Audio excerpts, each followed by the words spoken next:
না বেঁকে কেচ্ছে আছেন। ক্রিকেটে আমাদের সিচুয়েশন পথে পথে, ফুটবলে আমরা ড্রেনে ড্রেনে, হকিতে আমরা বাজারে বাজারে, তারপরে হাডুডুতে আমরা মনে করেন যে দোকানে দোকানে। কিন্তু ফেসবুকে যদি কোনো কম্পিটিশন আপনি দেন, বাঙালিকে বাংলাদেশে হারাইবো এমন মার বেড়া এমন কোন দেশ এই পৃথিবীর বুকে পয়দা হয় না।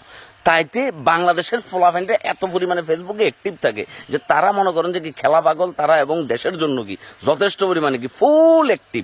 এখন চিন্তা করি দেখেন যে বাংলাদেশের ক্রিকেট এবং ফুটবল যদি এই সিন্ডিকেটের হাতে যদি আটকা না থাকতো, তাইলে এই দেশের সমর্থকরা কোন লেভেলের উচ্ছ্বাস করতো।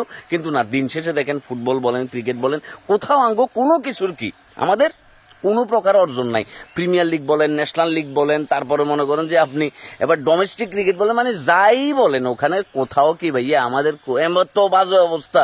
মানে আমরা যে আসলে কারোর সাথে যাই কি আমরা বড় মুখ করে কথা বলবো ওই অবস্থা নাই। কোথায় আইপিএল আর কোথায় মনে করেন যে বিপিএল। মানে আমরা এখনো পর্যন্ত মিনিমাম স্ট্যান্ডার্ড লেভেলটা কি, শ্রীলঙ্কান লিগ বলেন পাকিস্তানি লিগ বলেন, আমরা মিনিমাম স্ট্যান্ডার্ড কি আমরা এখনো পৌঁছাইতে পারি নাই।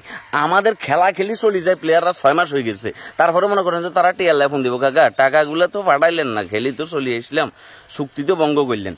এই ধরনের বাটপাড়ের ভিত্তি দিয়ে মনে করেন যে কি আমাদের ক্রিকেট আর ফুটবল আগাইতেছে। এক খাই গেছে ওই শালা কাকা, এখন নতুন করে আরেক পার্টি আইছে। ওই পার্টি যদি এখন ভালো কিছু না করে তাইলে মনে করেন যে এমনি করি কি আমাদের আকাশ ভরা তারালই আমাদের ফুটবল এবং ক্রিকেট গুটি গুটি পাই চলতে থাকবো। পিএসএল এ আমাদের শরীফুলরা, তাসকিনরা, নাহিদ রানারা, তাদেরকে লিটন দাসরা তাদেরকে এনওসি দেওয়া হয় নাই কেন? মানে তাদেরকে কোথায় খেলতে হইব? মুস্তাফিজদেরকে খেলতে হইব আপনার বাংলাদেশ ভার্সেস জিম্বাবুয়ের সিরিজে। মানে কি এমন মনে করেন যে একটা টিম হয়ে গেছে ভাই, আমাদের কি এমন সিচুয়েশন যে বাংলাদেশ ভার্সেস জিম্বাবুয়ের সাথে সিরিজ খেলার জন্য আমাদের নাহিদ রানা, লিটন, তাসকিন তাদেরকে কি রাখি দিতে হয়েছে। তাহলে চিন্তা করেন এই দেশে ক্রিকেটটা আগাইব কোথায়?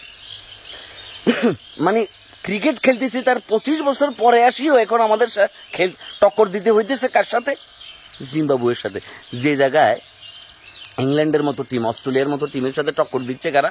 আফগানিস্তানরা। এবং আফগানিস্তানরা লাস্ট 10 বছরে যে লেভেলের ব্যাটার এবং বলার কি তারা প্রডিউস করছে, আমাদের অর্জনটা কোথায়? আমরা কি তাদের মতো কি ওই লেভেলটাতে যাই পৌঁছাইতে পারছি? এক লেগ স্পিনার মনে করেন যে দীর্ঘ যুদ্ধ করি, তারপর লেগ স্পিনার একটা ইঞ্চি, তাও 1 ম্যাচ খেললে তারা 4 ম্যাচ মনে করেন যে বয় রাখে। এমনি করি তো আর ক্রিকেট আগায় না।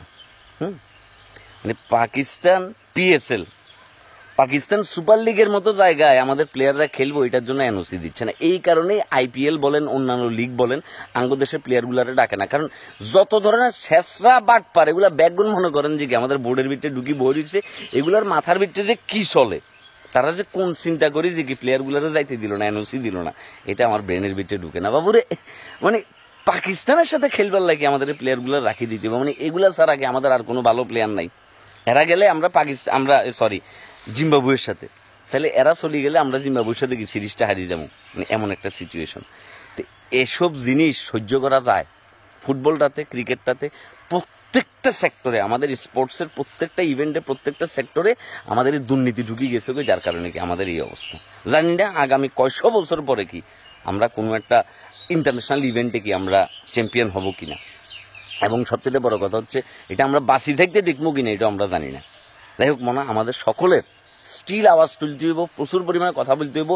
এই দেশে ব্রাজিল আর্জেন্টিনার খাওয়া থাকতো না পৃথিবীতে। মনে করতে বাঙালির 18 কোটির ভিতরে 16 কোটি কি তাদের নাম জানে এবং কি তাদেরকে নিয়ে লাফালাফি করে। এই লেভেলের ফুটবল ক্রেজ আছে।